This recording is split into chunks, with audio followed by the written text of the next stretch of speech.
재개발의 꽃이라 불리던 1+1 분양이 이제는 사업의 시한폭탄이 되고 있습니다. 부가 현위구역에서 시작된 이번 판결은 조합이 과반수 동의만으로 기존의 분양 약속을 취소할 수 있다는 길을 열어주었습니다. 한남, 성수 등 노른자 지역까지 신뢰의 위기가 번지고 있습니다. 대토지 소유자들의 동의가 어려워지며 사업 자체가 멈출 위기입니다. 제도의 허점과 시장의 변화 속에서 우리는 단순히 수익만을 쫓는 것이 아니라 리스크를 읽어내는 통찰력을 길러야 합니다. 자세한 이야기는 지금부터 시작합니다. 오래된 집 한 채를 주고 새 아파트 두 채를 받는 것. 한때 재개발의 황금 티켓이라고 불렸던 바로 그 1+1 분양 말이죠. 그런데 이 황금 티켓이 갑자기 휴지 조각이 될 수도 있다는 판결이 나왔습니다. 오늘은 이 약속이 어떻게 깨졌는지, 그 배후에는 또 어떤 복잡한 이해관계가 얽혀 있는지, 그리고 그 나비 효과가 서울의 미래를 어떻게 바꿀지 한번 깊이 추적해 보겠습니다. 네, 이게 단순히 그냥 한 구역의 판결로 끝날 문제가 절대 아니고요. 서울 전체의 재개발 판도를 뒤흔들 수 있는 뭐랄까 굉장히 중요한 신호탄이라고 봐야 할 것 같아요. 서울 부가현 2구역 재개발 소송 판결이 바로 그 신호탄인데요. 이 판결의 의미부터 시작해서 도대체 왜 이런 일이 벌어졌는지, 그리고 이게 왜 한남이나 성수 같은 대여급 사업장들한테는 경고등에 켜진 것과 같은지 하나씩 파헤쳐 보겠습니다. 그럼 먼저 사건의 발단부터 짚어보죠. 부가현 2구역에서 무슨 일이 있었던 건가요? 이게 사건은 2022년으로 거슬러 올라가는데요. 부가현 2구역 조합이 조합원들한테 분양 신청을 받았어요. 이때 이제 원고 38명을 포함해서 대토지 소유주들은 당연히 1+1 분양을 신청했죠. 사실 여기까지는 아주 일반적인 재개발 절차였어요.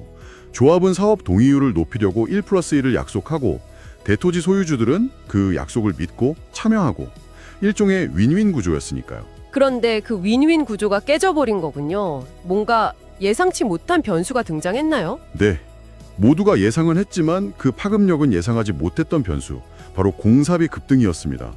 아시다시피 팬데믹이랑 전쟁 거치면서 원자재 가격이 천정부지로 치솟았잖아요. 그게 재개발 현장을 그대로 덮친 거죠. 결국 모든 문제의 시작은 돈이었군요. 맞습니다. 갑자기 무난한 공사비를 감당해야 하는 조합 입장에서는 비상에 걸린 거예요. 특히 문제가 된 게 1+1 분양으로 추가로 주는 60제곱미터 이하 소형 주택이었거든요. 이 소형 주택들을 조합원한테 약속대로 주게 되면 그만큼 일반 분양으로 돌려서 비싸게 팔 수 있는 물량이 줄어들잖아요. 그렇죠. 일반 분양 수량이 줄면 결국 다른 조합원들의 분담금이 늘어나는 구조니까. 내부에서 불만이 터져 나왔겠네요. 정확합니다. 아니 왜 대토지 소유주들 이익 때문에 우리 수백 명 분담금이 올라가야 하냐, 이런 목소리가 커지기 시작한 거죠. 조합 집행부는 엄청난 압박을 받았을 겁니다.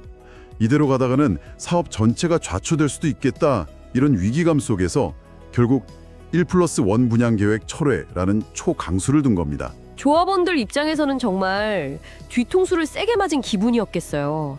믿었던 약속이 하루아침에 그냥 사라진 셈이니까요. 소송까지 간 건 당연한 수순이었겠네요. 네, 총회 결의 무효 확인 소송을 제기했죠. 대부분 원고들은 당연히 이길 거라고 생각했을 거예요. 계약하고 약속을 기반으로 한 건데 이걸 조합이 다수결로 뒤집는다. 상식적으로 좀 납득하기 어려웠으니까요. 그런데 최근 서울고등법원에서 모두의 예상을 깨고 조합의 손을 들어준 겁니다. 바로 그 지점이 가장 궁금합니다. 법원은 도대체 어떤 근거로 이미 신청까지 받은 약속을 뒤집는 게 정당하다고 본 거죠? 상식적으로는 이해가 잘 안 되는데요.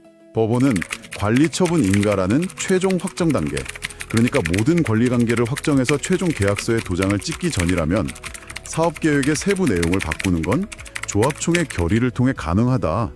즉, 조합의 자치권에 속한다고 본 겁니다. 잠시만요. 그게 좀 이상하게 들리는데요.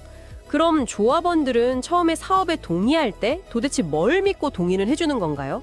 일단 우리 믿고 사업 시작하게 해주면 나중에 상황 봐서 약속은 바꿀 수도 있다. 딱 이 말처럼 들리거든요. 이건 신뢰의 문제 아닌가요? 바로 그 지점이 대토지 소유주들이 가장 분노하는 지점이고요. 또 향후 재개발 사업의 가장 큰 뇌관이 될 수 있는 부분입니다.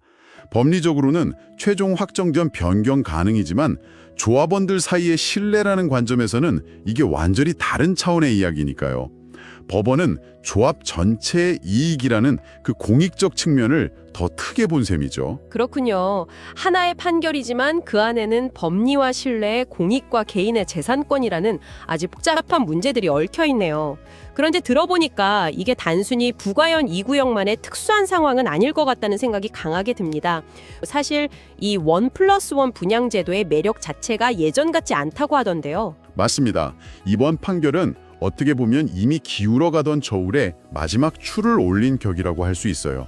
사실 판결 이전부터 대토지 소유주들한테 1+1 분양은 좀 계륵 같은 존재가 되어가고 있었거든요. 계륵이요? 네, 버리기는 아까운데 막상 받자니 부담이 너무 큰 거죠. 새 아파트를 하나 더 받는 건데 왜 부담스럽다는 거죠? 가장 큰 이유는 세금 폭탄이랑 각종 규제 때문입니다. 1+1 분양을 받는 순간 법적으로 다주택자가 되거든요. 아, 2주택자가 되면서 생기는 그 불이익들이군요. 네, 가장 치명적인 게 양도소득세 중과입니다. 작년 5월에 대법원에서 1+1 분양자도 다주택자로 보고 양도세를 중과하는 게 맞다고 아예 못을 박았어요. 예를 들어볼까요? 만약 추가로 받은 소형 아파트에서 시세 차익이 한 5억 원 났다고 가정을 하면요.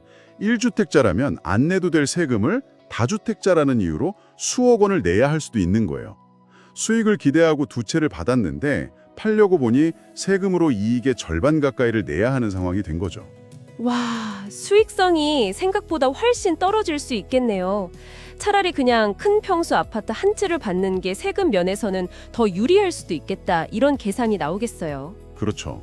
여기에 3년간 전매 제한이라는 강력한 규제가 족쇄처럼 따라붙습니다. 추가로 받은 소형주택은 소유권 이전 등기를 한 날부터 3년 동안 팔 수가 없어요. 수억 원에 달하는 자금이 3년 동안 꼼짝없이 묶이는 겁니다. 3년 뒤에 부동산 시장이 지금처럼 좋을 거란 보장이 없잖아요. 만약 하락기에 접어들면 오히려 손해를 볼 수도 있는 아주 위험한 투자가 될 수도 있는 거죠. 와, 이건 정말 양쪽 다 할 말이 있는 상황이네요. 조합 입장에서는 수백 명의 다른 조합원들 분담금을 지켜야 하니까 1+1을 철회하는 게 생존의 문제라고 할 거고, 대토지 소유주 입장에서는 아니 세금이랑 규제 부담 다 감수하고 신청했는데 이제 와서 없던 일로 하자니 그럼 처음부터 그런 약속을 하지 말았어야지. 이렇게 나올 거고요. 정말 출구가 없는 갈등처럼 보입니다. 바로 그겁니다. 과거에는 조합이랑 대토지 소유주가 1+1 분양이라는 같은 배를 타고 있었어요. 조합은 사업 동의율을 쉽게 채워서 좋았고 소유주는 확실한 수익을 보장받아서 좋았죠. 하지만 지금은 완전히 동상이몽의 상황이 된 겁니다. 조합은 치솟는 공사비 때문에 1+1을 없애고 싶어하고 소유주는 세금과 규제 부담 때문에 1+1을 받아도 예전만큼 매력적이지 않은데 심지어 그 약속마저 법적으로 불안정해진 거죠. 이해관계가 완전히 어긋나기 시작한 겁니다. 한 조합의 결정이 법원에서 인정을 받았는데 이게 단순히 부가현 2구역에서 끝날 이야기가 아닐 것 같다는 느낌이 강하게 드네요. 당장 서울의 다른 재개발 현장들, 특히 한남이나 성수 같은 대여급 사업장들은 지금 이 판결을 어떻게 보고 있을까요? 아마 다들 엄청난 충격과 함께 복잡한 계산기를 두드리고 있을 겁니다. 이번 판결이 미칠 가장 큰 파장이 바로 이 부분인데요. 이걸 제대로 이해하려면 재개발 조합 설립 요건을 먼저 봐야 해요. 조합을 만들려면 두 가지 동의율을 모두 채워야 하거든요.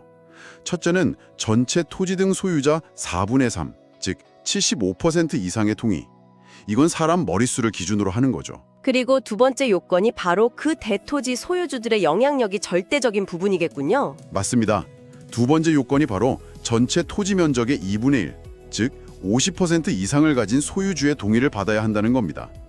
이 토지 면적 기준 때문에 땅을 많이 가진 소수의 큰손들이 동의하지 않으면 나머지 수백 명이 전부 동의해도 사업은 첫 삽도 뜰 수 없어요. 그런데 그 큰손들을 설득할 가장 강력한 카드였던 1+1 분양이라는 약속이 이제는 관리처분 인가 전에는 언제든 뒤집힐 수 있다는 판례가 생겨버린 거군요. 그렇죠.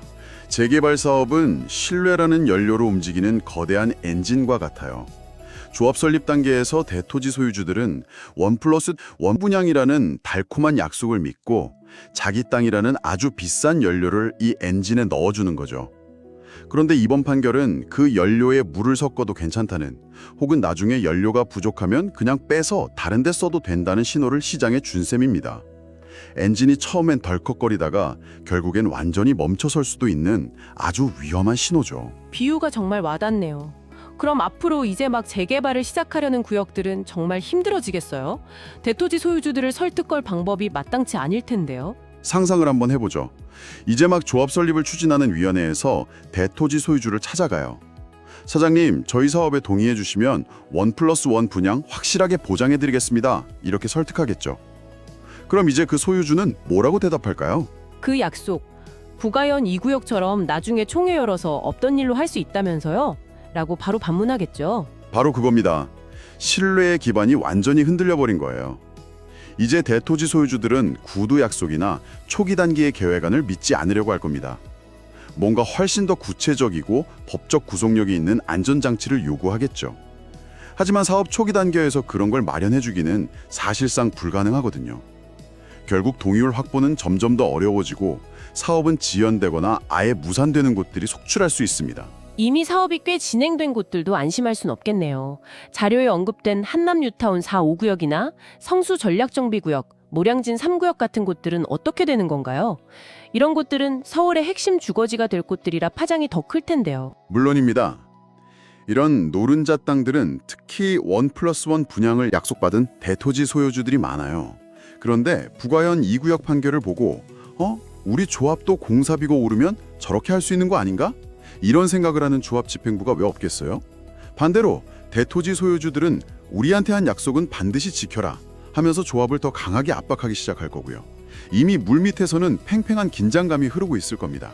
잠재되어 있던 갈등이 수면 위로 터져나올 아주 위험한 불씨가 생긴 셈이죠. 실제로 비슷한 움직임이 감지되는 곳도 있나요? 네, 자료를 보면 심지어 이미 관리 처분인가까지 받은 서초구의 한 재건축 사업장에서도 비슷한 움직임이 있다고 해요. 공사비가 예상보다 너무 많이 오르니까 기존에 약속했던 1+1 분양을 백지화하는 방안을 추진하고 있다는 겁니다. 관리 처분인가 이후인데도요. 그건 이번 판결에서 제시한 기준보다 더 나아간 건데 가능한가요? 법적으로는 훨씬 더 어렵죠. 하지만 중요한 건 시도 자체입니다. 그만큼 조합들이 느끼는 공사비 압박이 심각하다는 방증이고요. 이번 판결이 이런 움직임에 일종의 심리적, 도덕적 명분을 실어줄 수 있다는 게 더 큰 문제입니다. 결국 사업은 계속해서 지연되고 불확실성은 커지고 그 피해는 모든 조합원과 나아가 주택 공급을 기다리는 시장 전체에 돌아갈 가능성이 큽니다. 자, 그럼 이 모든 상황을 종합해 볼 때 우리는 어떤 결론에 이를 수 있을까요? 한때 도심 정비 사업을 원활하게 만드는 치트키였던 제도가 이제는 공사비 급등과 법원 판결이라는 거대한 파도를 만나 오히려 사업을 가로막는 갈등의 진원지가 되어버린 정말 역설적인 상황이네요. 맞습니다. 이건 누구 하나가 절대적으로 옳거나 그르다고 단정하기 어려운 매우 복잡하고 구조적인 문제입니다. 조합원 다수의 이익과 전체 사업성을 지켜야 한다는 조합의 입장도 충분히 일리가 있죠. 하지만 동시에 초기의 약속을 믿고 자신의 가장 중요한 재산인 토지를 사업에 제공한 대토지 소유주의 재산권과 그 신뢰 또한 당연히 보호받아야 마땅하고요. 이 두 개의 중요한 가치가 지금 딱 부딪히고 있는 겁니다. 이번 고등법원 판결은 일단 조합의 손을 들어줬지만 이게 장기적으로는 재개발 시장 전체에는 결코 좋은 신호가 아닐 수도 있다는 말씀이시군요. 그렇습니다. 단기적으로는 부가현 2구역 같은 특장 사업장이 당장의 위기를 넘기고 사업성을 확보할 수 있겠죠. 하지만 더 큰 그림에서 보면 재개발 사업의 근간을 이루는 신뢰라는 사회적 자본을 훼손하는 결과를 알 수 있습니다. 약속은 언제든 바뀔 수 있다는 불신이 시장에 팽배해지면 앞으로 서울 도심에 절실하게 필요한 주택 공급의 큰 흐름 자체가 막혀버릴 수 있다는 우려가 나오는 이유입니다. 오늘 분석을 마무리하며 여러분께 생각해볼 질문을 하나 남겨드립니다. 대토지 소유주를 끌어들일 전통적인 유인책이었던 1+1 분양이 법적으로 불안정해지고 세금 부담만 커진 지금 과연 서울의 낡은 도심을 성공적으로 재개발하기 위해서는 앞으로 어떤 새로운 해법과 타협안이 필요하게 될까요? 단순히 법의 잣대만으로는 풀 수 없는 이 신뢰의 위기를 우리는 어떻게 해결해 나가야 할까요?